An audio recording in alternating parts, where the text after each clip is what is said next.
Welcome back to Stuff About tutorial.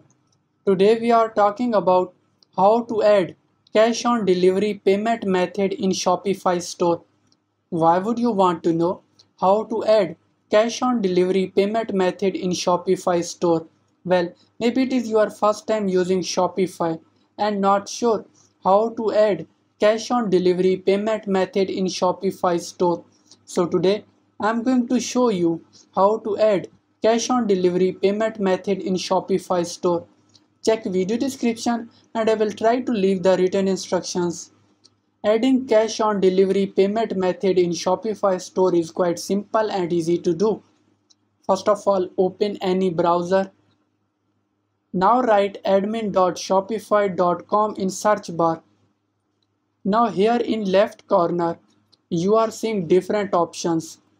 Click on settings in bottom left corner. Now click on payments.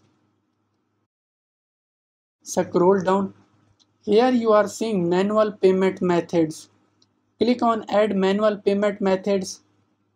Click on cash on delivery. Enter details and then press activate. Here you go.